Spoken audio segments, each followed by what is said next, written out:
What's up, everyone? Welcome back to Code Blueprint by Wecncode, the podcast where we break down the latest in tech, full stack development, and AI with insights that actually matter. I'm Clayne Okallo, a full stack engineer, AI enthusiast, and I've been a developer for some time in the industry. And today I'm joining you with my compatriot here. He'll introduce himself. Hello, everybody. My name is Brighton Majiwa. I'm a software engineer and a solution architect based in Nairobi, Kenya. I've been in the code space for quite some time, and today we'll be diving into the world of AI.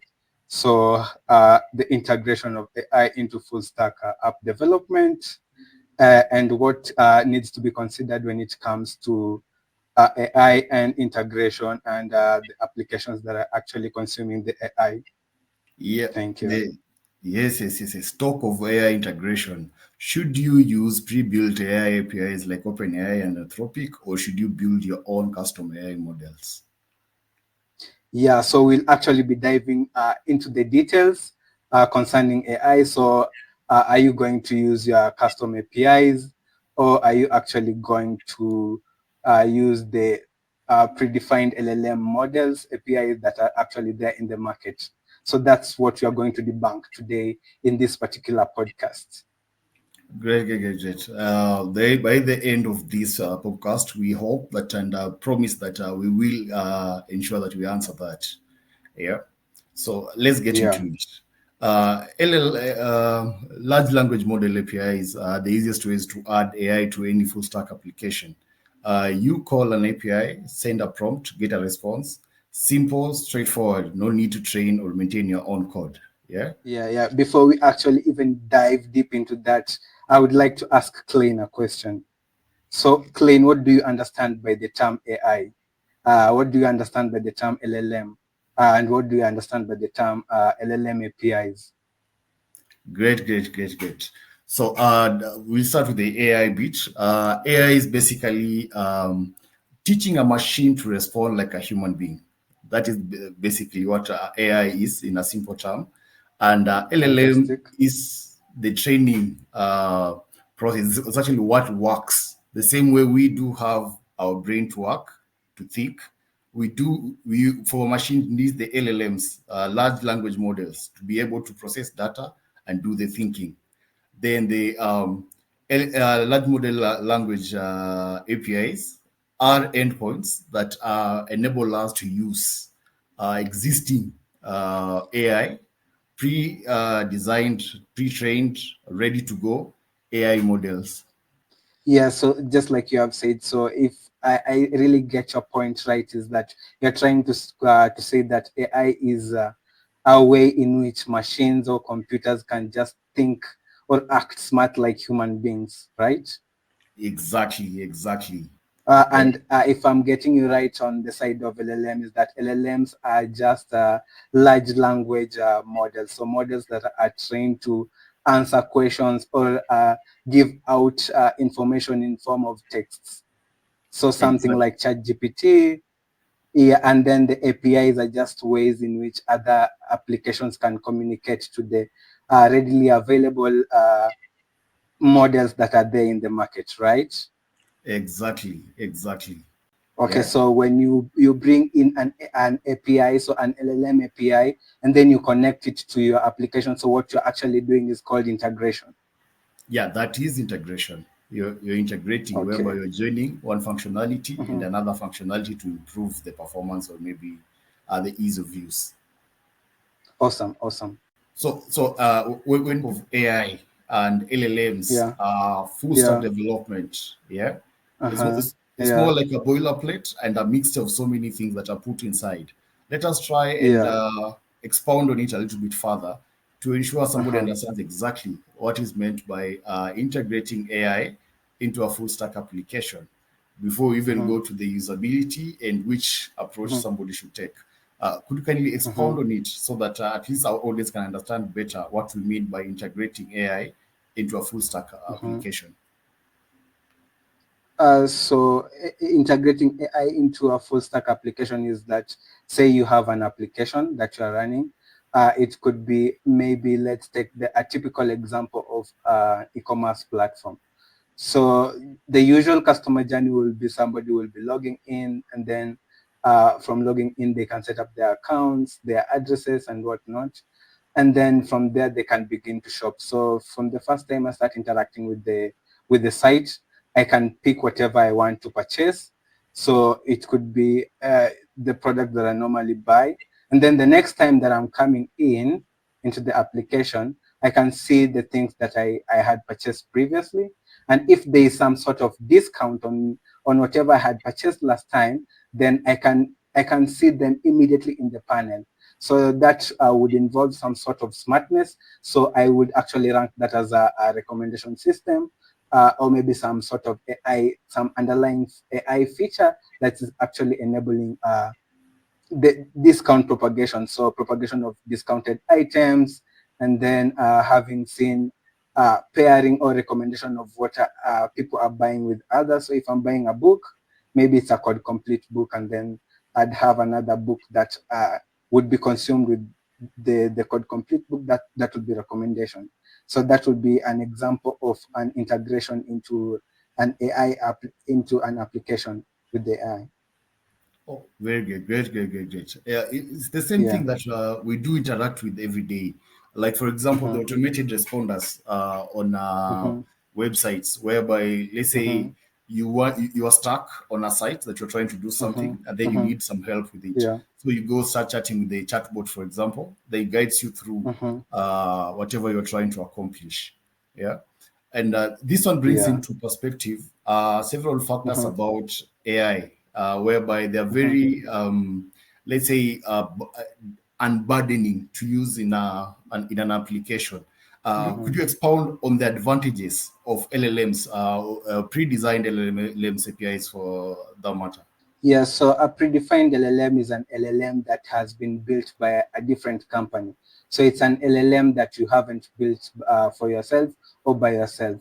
So it's something that maybe has been built by another company, but then they are making it available to others so that others can consume and enrich their product with it.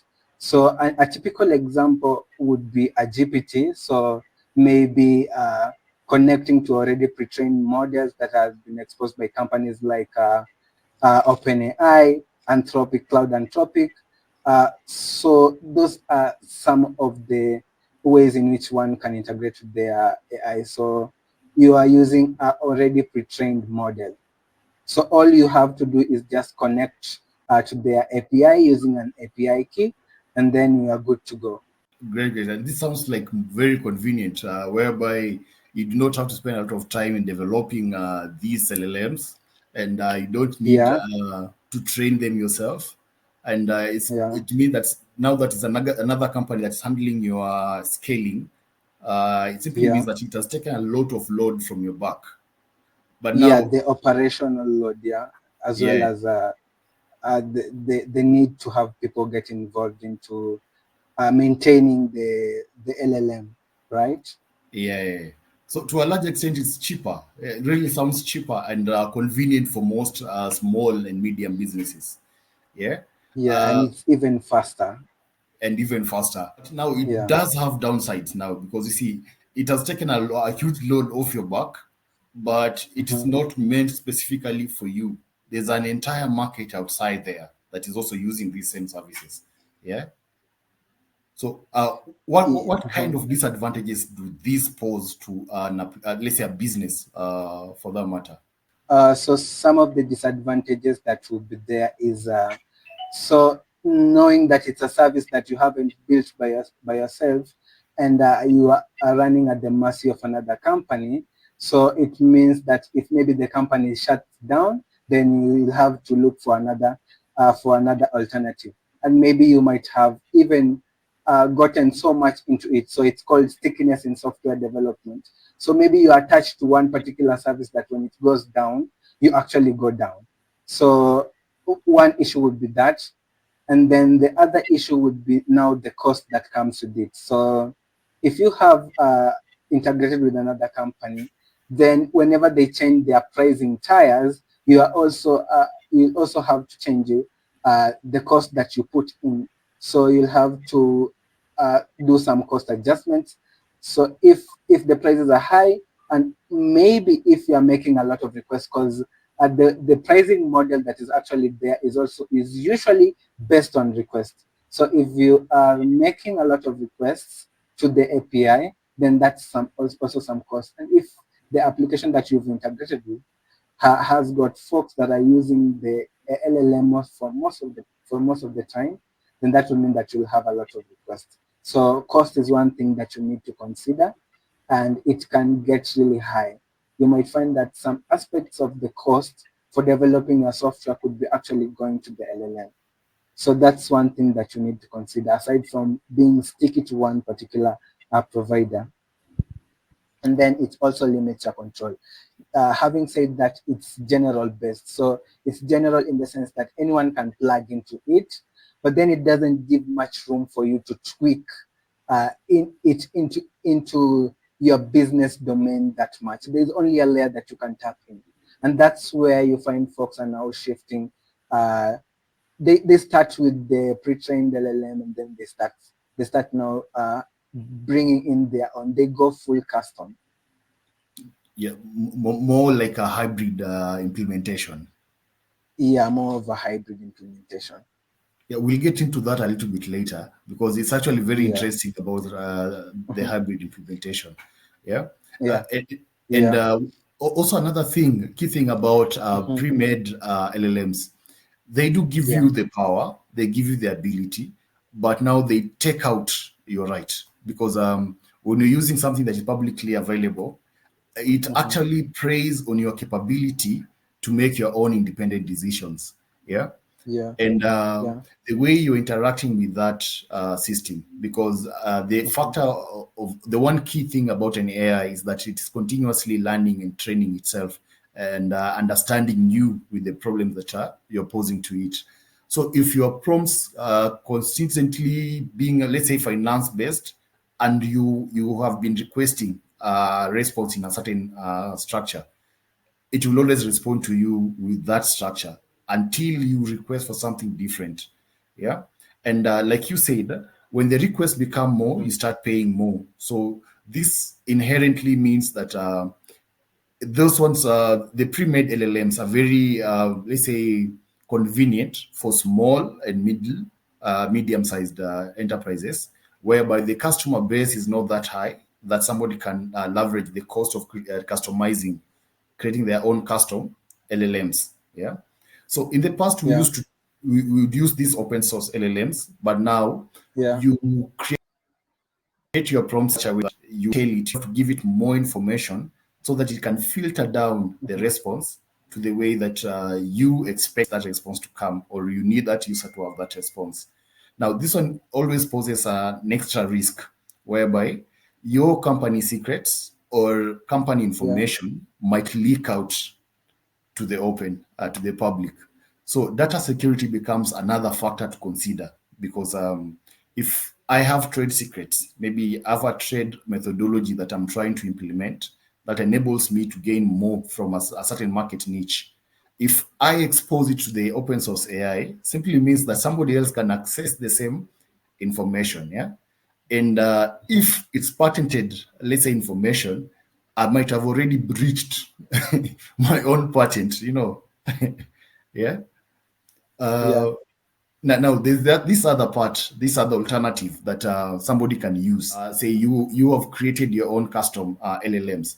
What are some of the issues, or what are some of the features of a custom LLM? Uh, so before even diving into the issues and whatnot, so I'd like to bring the aspect of the custom LLM into focus. So what exactly are custom LLMs? So custom LLMs are models that you've actually trained for yourself, something that you've actually tailored for your domain or your business, uh, and then it's actually tied to your actual business. So custom AI models, there are approaches in which you can use to bring about custom AI models. So one of them would be actually using a base model. So I remember some time back when I was getting into, when I was learning AI. So there was this bit that you would actually do image recognition, and then you could actually build your own model from scratch. But there was this bit that you could bring in a model from Google, and this aspect is actually known as transfer learning. So you're actually bringing in your data and you're layering it on top of another model, and then you're actually teaching the model to learn from this data. So you are tweaking it, and then you're making sure that it's actually tailored for your specific domain. So that's one of the way you could do it. Or you could actually go deeper and start training a model, start building a model from scratch. So those are the two aspects. Those are the two ways in which you could bring about a custom AI model. So the perks that this comes with is that you have data integrity. So it's only you that has access to the data that the LLM is learning from, and then you can actually tweak it. There's flexibility. You can actually tweak it the way you want. You can actually maintain it the way you want. You can go full scale the way you want. So there isn't actual any restriction on your LLM, and then the cost is actually now down. At least the cost of compared to the costs with the APIs in which you'll be charged per request. So this one is actually down because it's your own model. So that's a way in which you can bring about custom AI models. Yeah, great. Those are quite Yeah. insights, yeah. This other aspect of it, whereby if you're able to control your own model, it also means that you have responsibilities on your shoulders for that model. For example, the open source one, somebody, an entire organization gets to train, to develop, to scale it, and you only get to use it. But now, if you've made a custom one, nobody else is going to do that for you. Now, you're the one to do that, to maintain it, to scale it, to update it. Whatever thing you do with it is up to you. Now, this brings into perspective an element of an extra cost that was not incurred previously, because previously you're just querying endpoints. Now you need a data team or an AI or a machine learning team within on premises, or you'll be in a situation whereby you're open sourcing the development of this particular LLM. Now, what are the downsides of using such an approach in today's markets? Well, the downside is so one of them, as you have said, is that you have to bring in an AI team. So that will involve maybe some data scientists, some AI engineers, some prompt engineers, because you have to test your product. So some prompt engineers, the entire team that is concerned with issues around AI. So the issue with this is that now it introduces another cost, something that folks would call an operation expense. So because you now have to, there's a lot of operation that needs to go in. You need to pay this engineer, you need to pay that engineer, you need to pay this prompt. So that's the operational overhead. So you have a lot of folks that are involved in building the AI, as opposed to the other one in which all you needed was just the API key, and then you could just hit the boots and hit the ground and start running. So this one is actually different because you're now bringing in other folks. And then with that, there are also concerns around the data. So you have to factor in the data integrity. So there are also data acts that are actually in different countries. So something like the GDPR. So you have to bring those ones. You have to answer questions around, if you are going to collect data from folks, then how would you ensure that their data is secure? If maybe it's health data, then there are also policies around data in the health space. And generally, you have to factor in the data aspect. So that means that you have to bring in also some legal team that maybe you didn't need to previously. So that's something that is also there. And then with this, given that it's now yours, you have to incur the cost of maintenance. So you have to do maintenance it could be short term or long term, but then you have to have a team that will be there to ensure that anytime the LLM is down, something has to be done. So that's another aspect that comes into play concerning the cons that are associated with custom LLMs. Great. Because even from experience, you do learn that when you do have an in-house product, it's up to the development team to ensure they support that product, fix any upcoming bugs, suggest new features and stuff. Now, when it comes to AI and machine learning, there's always that need of retraining it after a certain period of time, or doing a SWOT analysis of the entire system and finding out if there are elements about it that could be improved. Maybe just improve some of the algorithms that you're using, or improve the types of neural network that you had already developed initially. And this one's from my experience. I've realized that over time, different teams have different team members. So when some team members move and new team members come in, there's that need of transitional change that sometimes is not Yeah. really well done. Yeah. Knowledge transfer and knowledge capturing. Exactly. So you are Yeah. moving forward, but now introducing things that are not necessarily bugs, but become problematic later on. Yeah. So Yeah. And the, it the, can the turn into a technical debt, right? exactly. Yeah. Now that, Yeah. that now means something about customized LLMs, whereby it means that you've taken the entire weight on your shoulder, such that for you to be able to utilize them perfectly and efficiently, you need a dedicated team for that purpose. It's not like the open APIs that you're using, LLM APIs that you're using. Now, because it's in-house, it's a product on its own, and it has a lifeline of its own as well. It's not, it won't behave the same way the website was behaving or the application was behaving before you had it in-house. Yeah. So initially, we had spoken about hybrid, integration, whereby most companies start with the open source APIs, then come to the paid for LLMs. Then from there, now they start using the customized LLMs.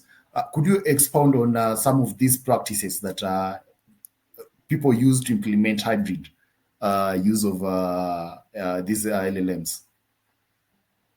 Oh yeah, sure. So the way in which you would approach these two ways of integration or bringing in AI is you would actually, first of all, you'd actually look at the company size and then the product that you're building. So if you are a startup and you are sort of trying to figure out something known as the PMF, the product market fit. So you're actually in the space and you're actually trying to, your product is going through some changes. It could be that now you've started in another approach, then you're taking another approach in the market because you are trying to find the fit in the market for your product. And then maybe that also involves adding some AI, so sprinkling some sort of AI into your product. So, and then you also have to consider revenue. So if the product isn't bringing in that much revenue, so something that you would consider would be going with the API route. So starting with the APIs and the short term, and then having a goal for switching to the custom model long term, because now when you are startup and then you start bringing in the revenue, now that you have money that you can spend on a team and you can train them on AI and whatnot. So that's the way that you would actually move from using the APIs to custom models. So looking at the company size, looking at the position of the company in the market, and the usage of the AI in the product that they are launching into the market, that would go for a startup. Then there's the middle, even middle level companies can start with that route, and then slowly switch into the custom models. So they can do the first say the first approach would involve having to do training on a layer that already exists, and then they can actually move to a layer in which they now bootstrap the entire thing by themselves. So bringing in the model from scratch. Yeah, oh, that's good. That's great. And to add on to that, say when you're in the initial stages of development, you want to keep the costs low, and you want to ensure that you have high flexibility in terms of the development of the full stack application. Yeah, so you want to use limited time on the AI development, and you want to ensure that your full stack application is able to use the AI. So in such a scenario as well, you create a prototype using this, for example, OpenAI, yeah, whereby you do pay for the services that you use, because now since you're in-house, because it's not development, you're doing it in-house, simply means the number of requests that you'd make might not, number of prompts might not be that many, and it gives you an ability or a leeway of interacting with it and customizing your full stack application. But once the MVP is out, now you need now to track back and now start considering how how would it affect the costs and the functionality if you are developing this in-house. Um, uh, I think a good example would be the way insurance firms do underwriting these days. You get up an insurance portal whereby you upload your information.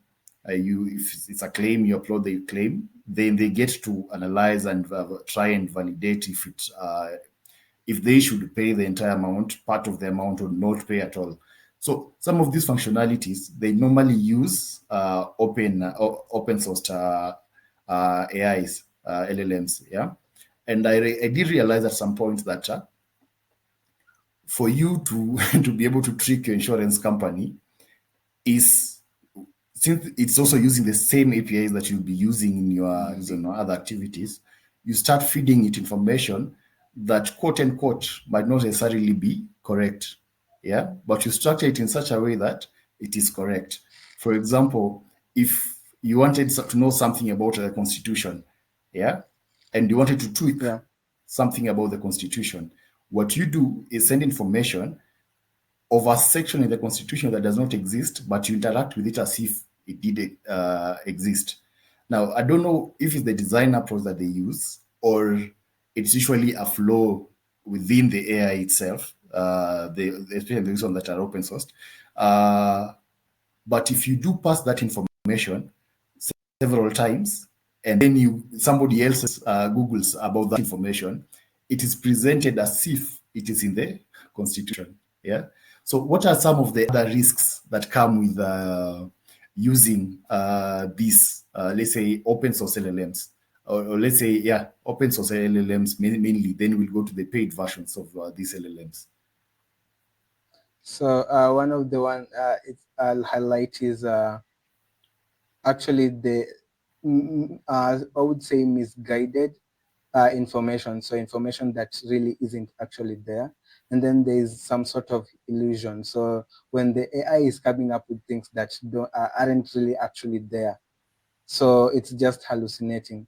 So that's one of the issues that you might face, and when integrating into your product, that would actually be one of the issues that you would face. Yeah. So given that it's not actually it depends on how it was trained and the data that was fed in. So it's usually gig or garbage in, garbage out. So you are actually at the mercy of the way the AI was trained. Yeah, and that brings into a lot into concern, where if you chose that route of using these readily available APIs, LLMs that are being presented to you, maybe you say you pay per transaction.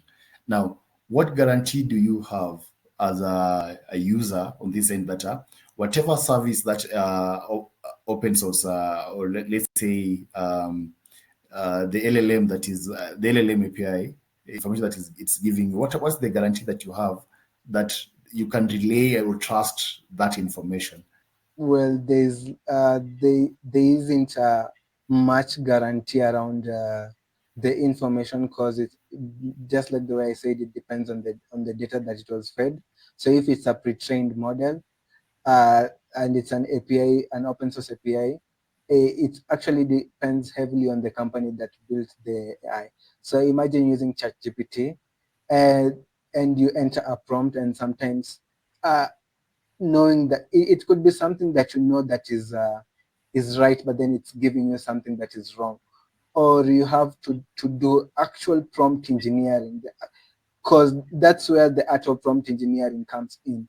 You need There is certain way in which you have to feed it data or feed it prompt in order to get the best outcome. So knowing that they are general LLMs, and then they are also getting their data from somewhere else. So they could be scraping the web, and maybe from the web there could be a blog post that is misleading. So you'll be susceptible to such misleading information. Yeah, that means that from the development end, you have to do a little bit more to ensure that the application is safeguarded against such a scenario. For example, Yeah. you tailor make the request. These are things that the end user does not get to see.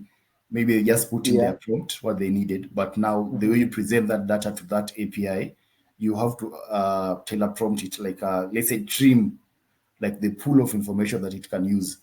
For example, if somebody asks, let's say, for example, ChatGPT, what are the traffic rules? Is this wrong or is this right? Yeah. And now ChatGPT is going to use information from the entire world. Yeah. Not specific to that domain, let's say, or that country. Now it is giving you rights and wrongs according to your constitution, but not your constitution. Yeah. So you end up in a situation whereby you do have information. That information is not necessarily wrong, but it's not also correct because of the country you are in. Yeah. And Yeah. Yeah.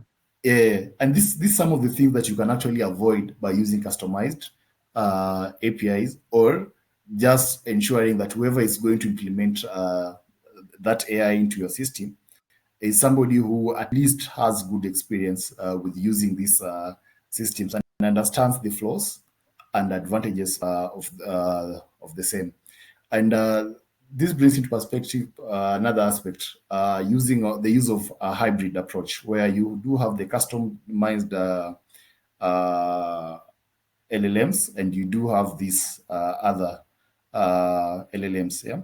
So if you're using a hybrid, there's information that you can always relay from the APIs, LLM APIs, and there's information that you actually need, the core business functionalities that will now you'll need to be querying that information from your customized and domain specific LLMs. Yeah.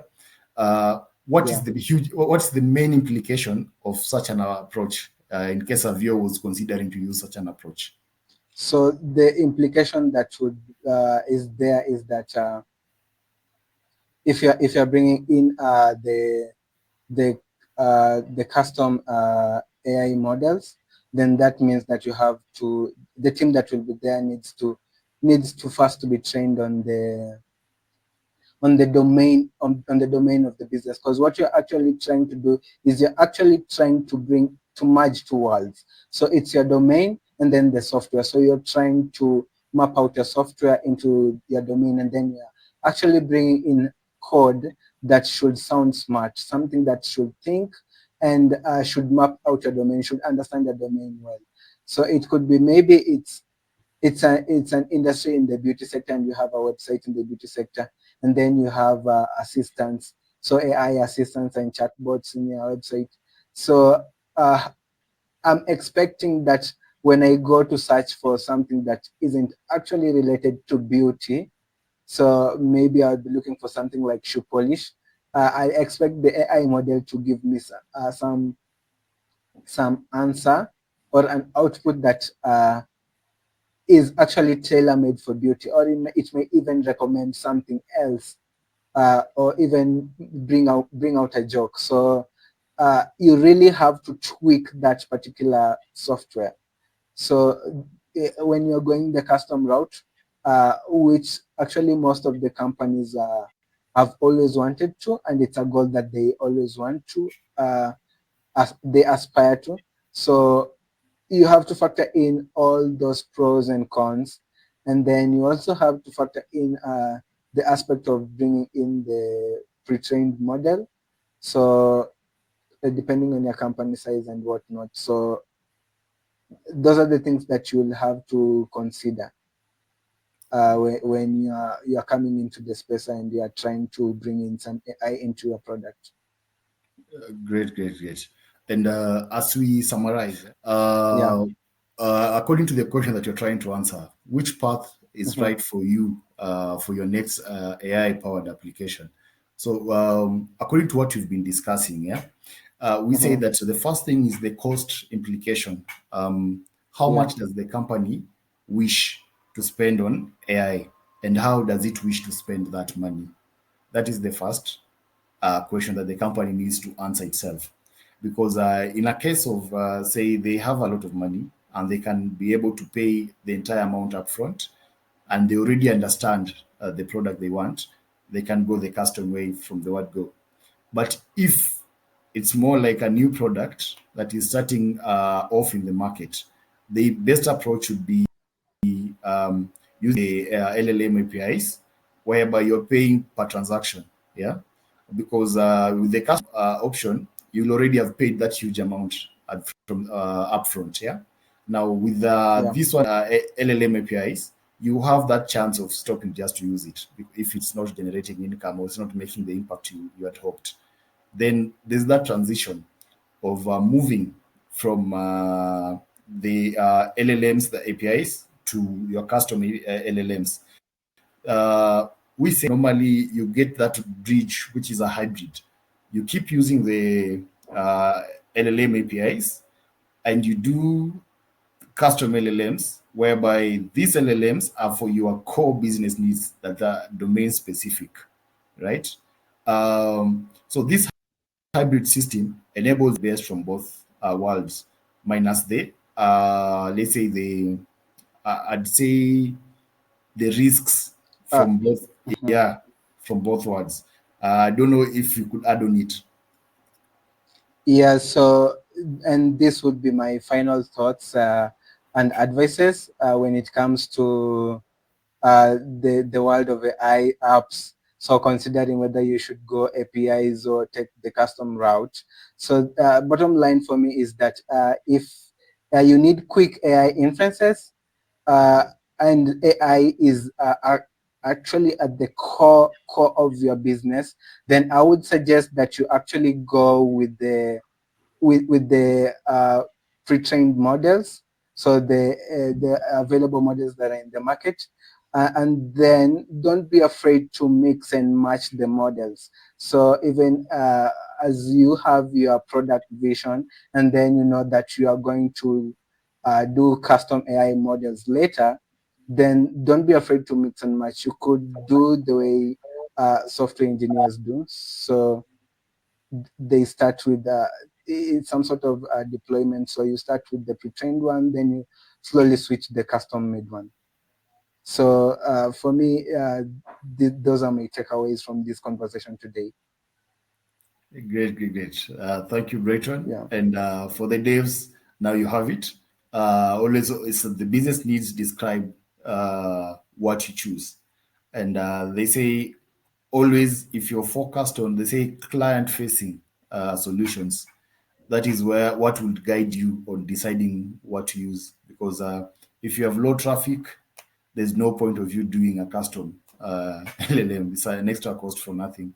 And if you have high traffic again, that is abnormally high, there's no need for you going for the pre-trained models, because that cost really goes up high. Now, you just need to make, as Petra said, you need to understand what is it exactly that you want to do, and don't be afraid to do a hybrid of both. So at the end of the day, your business needs come first. The technology is there to serve the business. The business knows technology. Thank you so much, Brighton. It has been a pleasure to co-host with you. Yeah, that's a wrap for today. And if you like this episode, follow the Code Blueprint by Wecncode for more deep dives into the world of technology, where we break down the latest in technology for software engineers and best practices in the industry. Till next time on our next episode. Thank you. Thank you.